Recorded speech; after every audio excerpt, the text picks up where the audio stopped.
예수님의 족보. 족보는 마태복음에도 나오고 누가복음에도 나옵니다. 다른 복음서에 있느냐? 없습니다. 족보는 또 한 군데 나오는 곳이 있는데 우리 대한민국에도 족보가 나옵니다. 족보가 있는 그 나라가 대한민국 그리고 이스라엘. 우리도 족보가 있어요. 저도 지금 그 뭐라고 그래요. 어쨌든 저도 족보를 이렇게 집안에서 줘가지고 족보를 하나 가지고 있습니다. 집안에 이렇게 보면은 족보를 만드는 큰 집이죠, 큰 집. 거기 족보를 만드는 집 있잖아요. 그걸 매달 만드는 것 같지는 않고 어떤 특정한 어떤 시기에 이렇게 족보책을 만들더라고요. 그래갖고 우리 아들들 이름까지 거기에 다 이렇게 이름이 쫙 써 있어요. 그래서 신기해서 저도 족보를 이렇게 자세히도 안 봤어요. 그냥 우리 아들 딸 이름 있는 것만 이렇게 여기 이름이 있구나 찾아보고. 그리고 지금 어디가 있는지 몰라. 별로 그렇게 그냥 보물이 아니기 때문에 그냥 줬으니까 받아가지고. 어쨌든 대한민국에 있는 사람들 그 집안 이렇게 보면 족보를 만드는. 전 세계에서 유일하게 그러니까 족보를 갖고 있는 나라가 우리나라 그리고 이스라엘이 족보를 가지고 있습니다. 족보는 그런 영화도 있었습니다만 뿌리를 찾아서 이 뿌리가 어떻게 되냐 그걸 찾아가는 거예요. 그러니까 예수님의 족보가 마태복음은 딱 세 가지로 정리를 해주고 있습니다.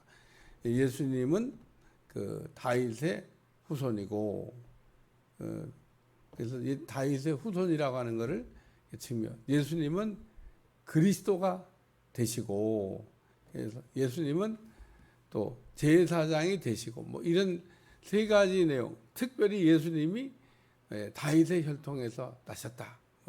그거를 이렇게 증명하려고. 아브라함의 후손이고, 다윗의 후손이고, 또 그리스도가 되시고, 이런 것들을 이렇게 확증하려고 하는데 오늘 본문의 내용을 보면 이건 아브라함 때부터 이렇게 쭉 내려온 게 아니라 거꾸로 요셉 때부터 막 거꾸로 거슬러 올라가서 마지막에는 하나님으로 끝났습니다. 하나님.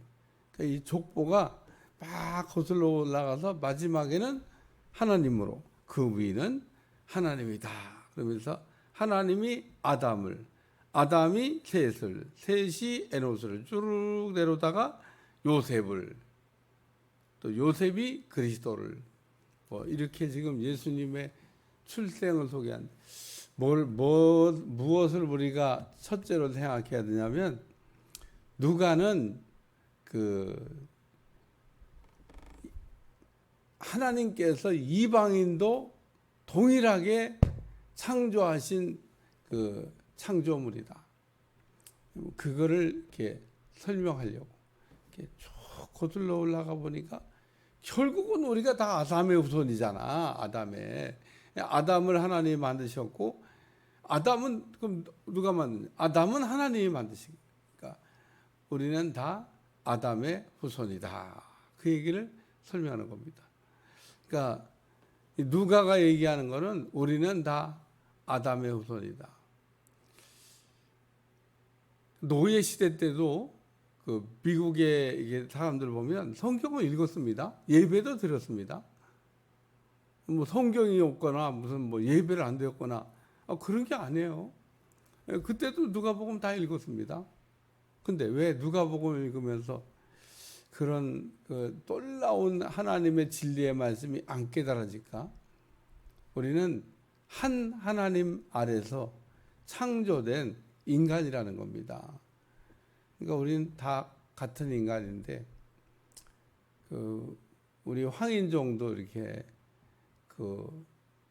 차별을 안 하는 줄 알지만 황인종은 또 흑인종을 차별해요. 백인종은 다 차별해.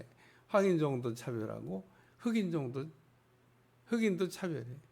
자기들만 왜 우월하다고 생각을 하는지 잘났다고 생각하는 건지 자기들만 인간이라고 생각하는 건지 어쨌든 뭐 자기들만 또 인간이라고 생각했던 적도 있습니다. 흑인은 인간이 아니야. 흑인은 그냥 그 뭐 짐승처럼 보여져. 하지만 뭐 그 위로 더 올라가서 그 옛날에 보면 뭐 노예 시대도 있었잖아. 노예 사람을. 근데 사실 전쟁의 포로가 되면 다 노예가 되는 겁니다. 그 중에는 뭐 백인도 있었고요, 뭐 황인종도 있었고요, 뭐 흑인도 있었고, 뭐 신분 여하를 상관없어. 이기면 다 노예가 다 종이 되는 거야. 무슨 뭐 잘난 사람 못난 사람 할 거 없습니다. 전쟁에서 지면 나라가 이제 전쟁에 패하잖아요. 다 노예가 되는 거예요. 다 짐승 같아. 저는 그렇게 인간을 생각했던 적도 있습니다. 조금 더 내야 노예 시대. 노예 시대 때는 막 흑인들이 잡혀가가지고 백인들은 인간이야. 흑인들은 인간 아니거든. 근데 오늘 성경은 쭉 거슬러 올라가서 우리 모두가 다 아담의 후예다. 그 얘기를 하면서 그런 인간이 인간을 차별하는 일을 하면 안 된다는 얘기를 우리에게 첫째로 들려주고 있습니다. 우리는 다 하나님이 창조한 그 창조물이고 하나님이 그렇게 만드신, 그래서 뭐 백인은 그 뭐 어떻고 흑인은 어떻고 또 황인종은 어떻고 하는 그 소설 같은 얘기 듣는데 이 새벽에 그런 얘기 할 건 없고요. 결론은 다 하나님이 인간을 창조하신 아주 그 인간이다. 그 얘기를 지금 하는 겁니다. 그러니까 구원은 누구든지 필요하고 하나님은 모든 사람의 하나님이라고 하는 이야기를 누가가 지금 우리에게 전달해 주고 있습니다. 두 번째는 30세 때란 말씀이에요. 예수님이 가르치심을 시작돼 30살이 쯤 되시니, 그러면서 예수님은 30살 때 사역을 시작하셨다. 그래서 예수님이 언제 어디서 어떻게 사역을 시작하셨냐? 예수님은 30살 때 이 가버나움이라고 하는 곳에서 이제 복음 전파하는 일을 시작을 하셨다. 그래서 30세가 되기 전에는 나사렛 동네에서 이렇게 사셨습니다. 근데 왜 나사렛 동네에서 그럼 사셨냐? 나사렛 동네에 사신 것도 그냥 단순히 뭐 헤롯이 무서워서 나사렛 동네에 가신 것도 아닙니다. 왜 그러냐? 예수님이 나사렛 사람이라고 하는 그런 이야기를 듣게 될 거라고 선지자가 이미 예언을 했어요. 그러니까 예수님이 다 이렇게 움직이신 거는 구약의 선지자를 통해서 미리 다 예언된 대로, 그러니까 우연 같지만 우연이 아니라 베들레헴 가신 것도 그렇고 애굽에 가신 것도 그렇고 나사렛에서 자란 것도 그렇고 다 하나님께서 미리 말씀하신 그 시간표 계획 안에서 되어진 일이다라고 하는 말씀입니다. 그리고 세 번째 말씀은 예수님은 그 인자가 되신다. 사람의 아들이라는 거예요. 사람의 아들. 우리와 똑같은 모습을 갖고 오신 예수님. 예수님에 대해서 다른 그 쓸데없는 생각을 하면은 안 된다. 그 얘기를 설명하고 있습니다. 누가는 그러고 앞에서 우리가 다 다뤘습니다만은 예수님은 요셉과 마리아 사이에서 출생한 게 아니고 성령으로 말미암아 출생하신 분이다라는 얘기를 앞에서 했으니까 여기는 빼고 예수님은 우리와 같은 모습으로 이 땅에 오셨다라는 얘기를 지금 말씀하고 있습니다. 그러면서 그 예수님은 다윗의 후손이다.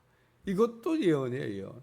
그러니까 예수님의 모든 삶에는 다 구약의 선지자를 통해서 예언된 대로 이렇게 되신 거지 예언되지 않은데 예수님이 갑자기 행하신 일은 아무것도 없다. 그래서 예수님은 마지막에 그 사역을 마치시면서 다 이루었다. 구약의 선지자들이 예언한 대로 오셔서 또 구약의 선지자들이 예언한 대로 사시다가 구약의 선지자가 예언한 대로 죽으시고 구약의 선지자들이 말씀한 대로 지금 승천하셔서 하나님 보좌 우편에 앉아 계시다가 다시 오실 것이다가는 이 말씀. 이게 성경 전부입니다. 그래서 예수님은 이렇게 만민의 구주가 되시고, 예수님은 우리와 같은 인간의 모습으로 오셨고, 예수님은 30살 때부터 사역을 시작하셨다면서, 이 족보 안에는 여러 사람들의 이름이 나와서 그 이름들을 가지고도 우리가 한 가지 내용을 추정할 수 있겠습니다만은, 어쨌든 누가는 이렇게 예수님 때부터 그 아담까지 거꾸로 거슬러 올라가면서 사람들을 정리했는데, 이렇게 누가가 정리하려면 한 가지 분명한 사실은, 누가가 이 모든 부분에 대해, 이 사람들에 대해서 명확하게 머릿속에 정리되지 않으면 이 이름은 단 한 사람도 그냥 막 갖다 쓸 수 있는 이름이 아니라는 겁니다. 이 이름들은 족보를 정리하면서 이 이름들을 쓸 때는 이 내용을 확실하게 알아야 이 내용을 쓰는 거지. 예를 들면 아담이 셋 만났냐? 셋 만난 게 아니에요. 아담이 난 자식을 보면 셋은 죽고 가인과 아벨을 낳게 되잖아요. 가인과 아벨은 어디 가는데? 지금 성경에 보면 가인과 아벨은 없어요. 여기 셋이라고 하는 사람이 나옵니다. 가인이 그 아벨을 죽였잖아요. 가인이 아벨을 죽이고 났더니 하나님께서 그 가인의 그 족보를 따라서 지금 내려가고 있는 게 아니라, 이 족보는 셋의 족보라는 겁니다. 셋. 그러니까 성경 창세기 읽어보면 아담이 자녀를 생산해요. 자녀. 그래가지고 아담이 가인과 아벨을 이렇게 딱 낳습니다. 근데 어느 날 가인도 제사를 드리고 아벨도 제사를 드렸는데, 하나님이 아벨의 제사는 받으시고 가인의 제사는 안 받으시는 겁니다. 그래서 이 가인이 성질이 났어요. 어느 날 가인이 아벨을 돌로 쳐서 죽였습니다. 이게 첫 번째 살인이에요. 그래서 아벨은 죽었고 가인이 있는데, 그럼 이 인류 역사가 가인의 후손으로 이렇게 쫙 이어져 가고, 우린 다 가인의 자식들인가? 왜? 아담이 둘밖에 안 낳았어요. 둘. 가인과 아벨 둘을 낳았다니까. 둘을 낳았는데 가인이 아벨을 죽여버렸으니까, 그것도 믿음 좋은 아벨을.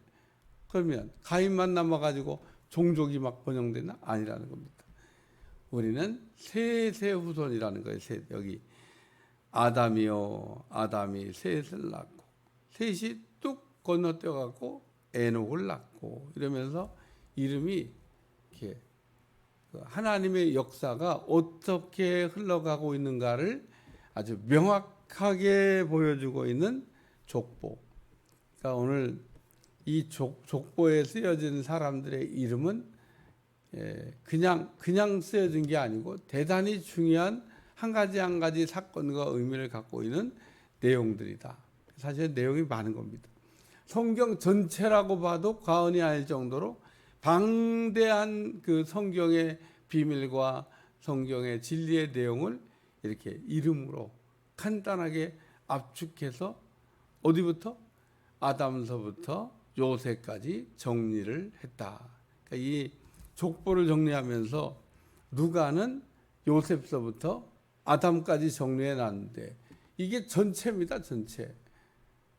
빼야 될 사람 빼고 넣어야 될 사람 넣고, 왜 이 사람이 들어가야 되냐, 이 사람 왜 빠져야 되냐. 그래서 이 족보를 따라가다 보면 아주 중요한, 그래서 누가가 그냥 막 써놓은 게 아니고 꼭 써야 될 사람들의 이름을 써가면서 예수님이 바로 그 셋의 후손으로, 그리고 아브라함의 후손으로, 다윗의 후손으로 이렇게 지금 왔다 간 얘기를 지금 말씀하고 있습니다. 기도하겠습니다. 오늘도 예수님의 족보에 관한 내용을 보면서 예수님이 어떤 분인지를 누가가 설명하고 있는데 잘 깨닫고 승리하는 종들이 되게 하여 주옵소서. 예수님의 이름으로 간절히 기도하옵나이다. 아멘.